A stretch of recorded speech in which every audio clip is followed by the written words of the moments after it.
My worldview was shaped by rock and roll. Growing up in the depressed Dublin of the 1970s, music was like an alarm clock for me. It woke me up out of suburban slumber. It made me believe that my life could have some purpose outside of 10 Cedarwood Road. It was a time of punk rock.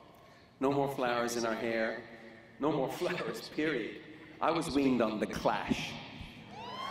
Give it up for The Clash. The Clash's music was like a public service announcement with guitars. 3 teenage boys and me, we made some music on our own. That was the plan. But then in the mid-'80s, my life, not just my hairdo, changed in unexpected ways. You two became part of the phenomenon that was Live Aid. We are the world, feed the world. You remember that? We are the world. We are the children. Quincy Jones, there's a man. Anyway, my young wife and I went to Ethiopia to see for ourselves what was going on. We lived there for a month in an orphanage and a feeding station. And we just wanted to see what was going on. We went under the wire, no cameras. The children in the orphanage had a name for me. They called me the girl with the beard. Don't ask. Anyway, Ali and I found Africa to be a magical place, a place of big skies, big hearts, beautiful people, royal people. Ethiopia didn't just blow our minds, it opened our minds, and it challenged our worldview, felt and shown.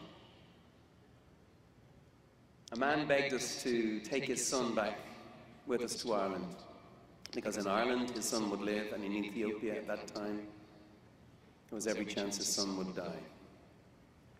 One tiny fragment of a memory.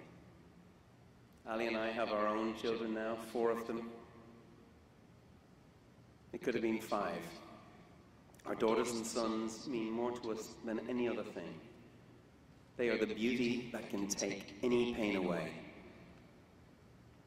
In my travels, I've met kids, the mirror image of my own, and I've looked into their faces as they let go of life.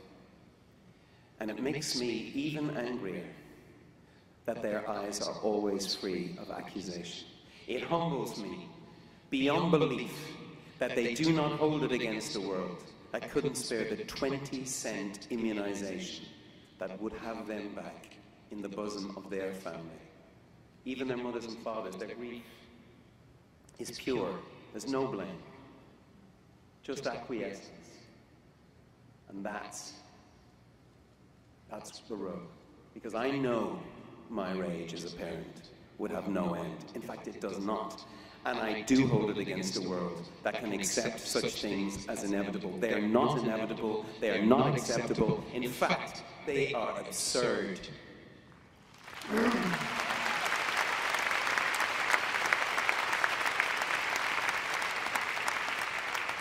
History has a way of making ideas that were once acceptable look ridiculous. Let's not forget, no blacks or Irish. Let's not forget the back of the bus. Let's not forget apartheid and Jim Crow. Let's not forget that women couldn't vote, let alone run corporations or run for president. They couldn't vote. Ridiculous. All of it totally absurd. We know that now, but most people didn't back then. Well, my trip, our trip to Ethiopia, considered in that context, told me what I needed to do. Not exactly what to do, just something, anything, to end the absurdity of what I had seen. It changed my worldview.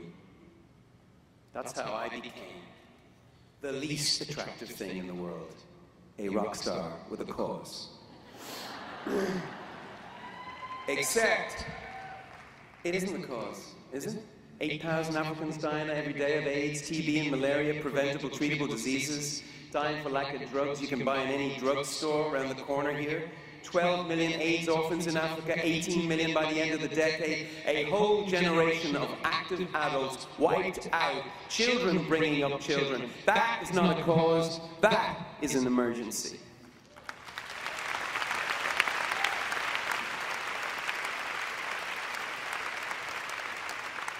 There are fires we know how to put out. It's an absurdity, and you know it couldn't happen here in the United States or in Ireland. If someone on our street was dying because they couldn't get medicine that we had in our cabinet, we'd get them the medicine. If a family was starving at the end of your block, you'd get them some food. You know you just do it because it was right. You'd also do it because you can. We can't fix every problem, but the ones we can, we must, and we can.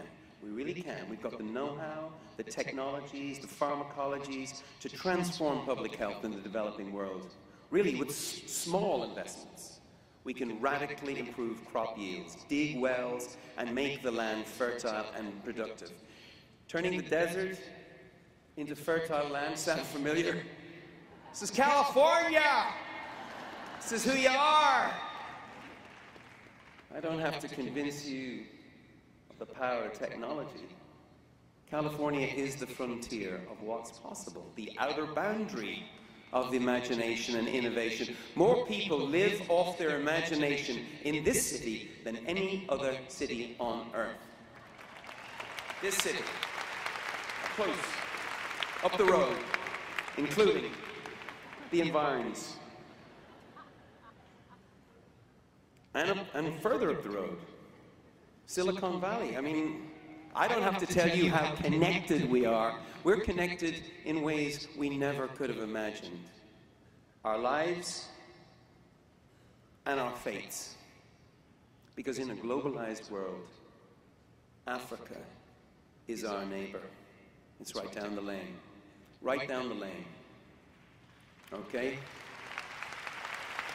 We see what's happening. We see what's happening. We know exactly what's happening. The continent burns, and we smell the smoke. It stings our eyes. It sears our conscience. But maybe not as much as it should, because we live with it, don't we? On a certain level, we've come to accept it. Men, especially. A lot of men have developed an ability to live with this absurdity. Most women haven't. Actually, women haven't. Now, I see your expression. Oh, Bono, I bet you say that to all the girls. Is that right?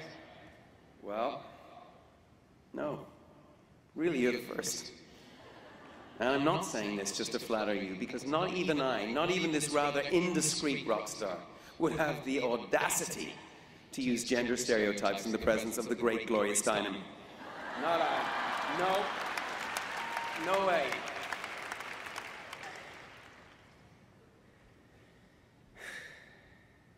I say it because it's true. Because the emergency hits women where they live more than most men. As hard as it is to ask fans at a rock show to think about the value of a child's life far, far away, or to ask Boardroom USA to think about a child's life far away, or political America for that matter, you do not have to explain to the women of America, the mothers of America, the value of a child's life in faraway shores. That I'm sure.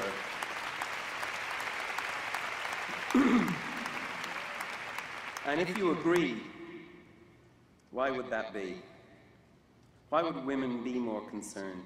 Biology? Does it have something to do with that second X chromosome? Do men, on the other hand, have some gene that makes them look the other way, that narrows their vision, that gives them a penis but no conscience, or no balls?